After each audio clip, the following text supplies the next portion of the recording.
says, are you ready to listen? Adhyay 3 of Osho's Gita Darshan. Very interesting book. You must listen to it. Sutra 7. O Arjuna, the individual who is able to master his senses through his mind is unattached. He acts according to his senses, yet he behaves according to Karma Yoga. He is said to be the best of all men. The mind of man is full of desires, full of passions, and desire eventually leads only to misery. Desire leads only to frustration. It looks as if one may attain happiness, but the outcome is always misery. It looks as if one may attain peace, but one becomes restless.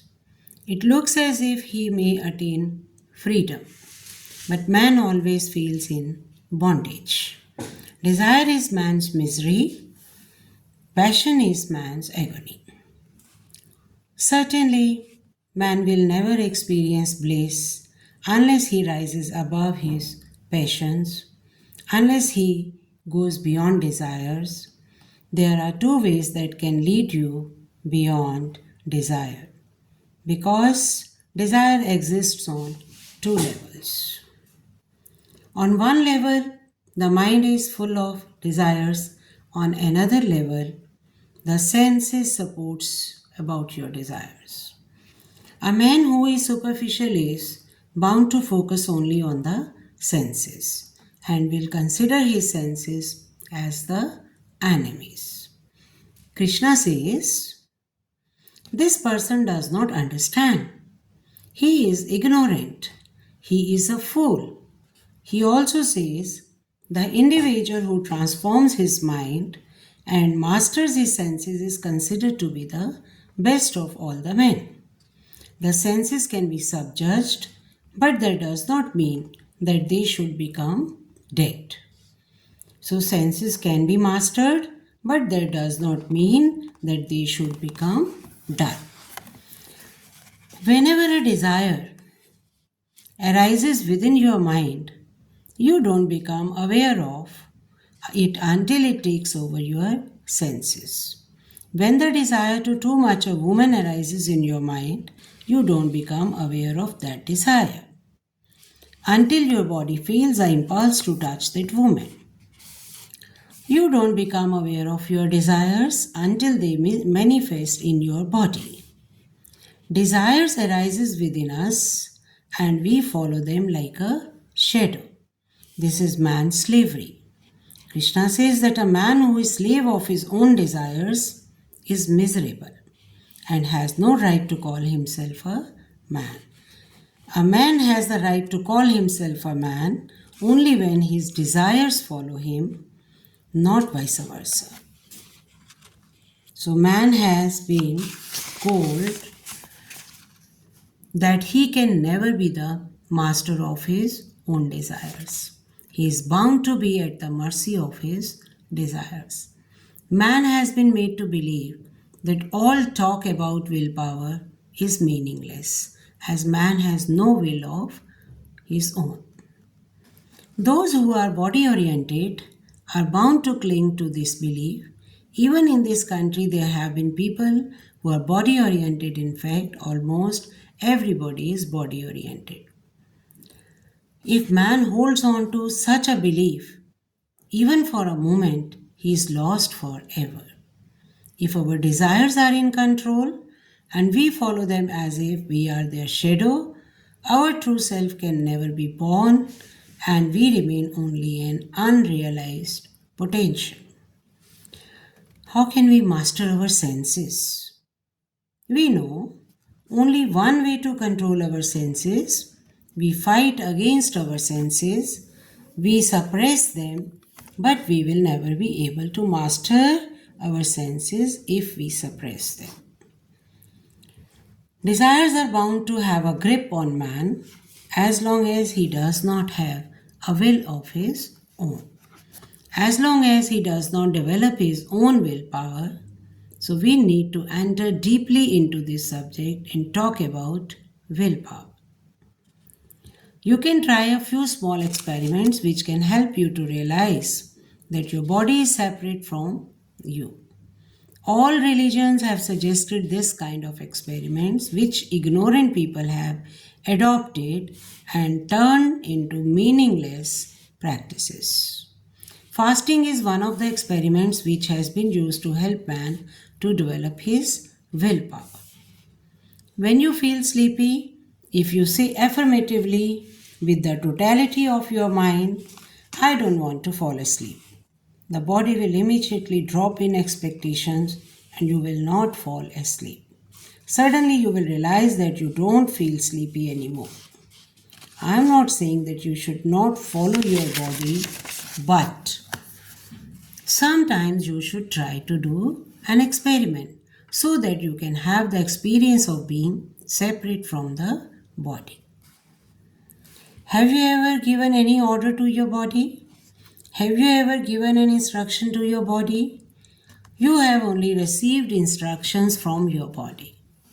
You have never given instructions to your body. It is always a one-way traffic. The body gives us orders, but we never give orders to our body. And consequences are dire. The worst consequences is that we cannot even imagine that within us there is something like willpower. And an individual who does not have any willpower can never become what Krishna calls the best of all men. To live without any willpower is to live in a state of degradation. So to attain willpower is to become your true self. So the experience of the self begins with the attainment of willpower. The best of all men is born out of willpower. Then the journey begins.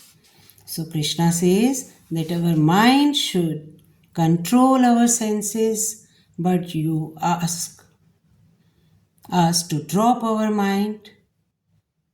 Can you explain this?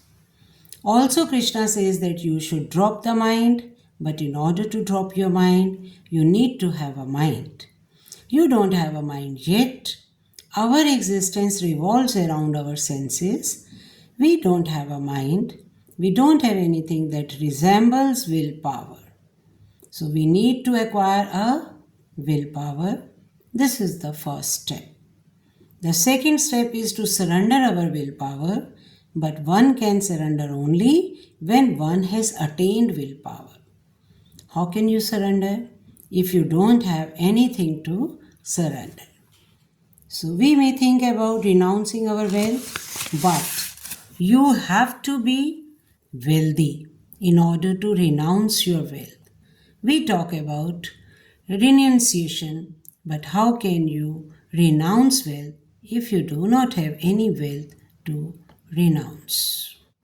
So do you have a mind, or do you consider your mind to be just a collection of all the desires which arise out of your senses? If someone would say to us, surrender your mind at the feet of the divine, we would not have anything to surrender. All we have is collection of desires which we follow blindly and we are not able to surrender. Surrender is possible only as a second step. First, you have to create your willpower. If you want to make an offerings to the divine, you need to surrender yourself. Instead, you arrive at the door of the diving, carrying all your desires with you. If you want to make an offering to the divine, you have to surrender yourself. But in order to offer yourself to the divine, you have to exist. So are you present? Even if you search, you will not find yourself. You will find your desires, this desire, this expectation, that expectation. Where are you? So you have to find yourself. So Krishna says to Arjuna, first you should become the best of all men. To become the best of all men simply means to become yourself, to develop a willpower. First you have to attain willpower. Later on, Krishna says to Arjuna, let go of everything and take refuge in me. But only those who have attained willpower can surrender. How can a person let go everything if he cannot let go even a little bit? How can a person let go of himself if he cannot even let go of 1%? If a person cannot let go of his house, how can he let go of himself? In order to surrender yourself, first you need to be the supreme master of yourself. So this is all about Adhyay 3. Tomorrow we will read the next one. Okay.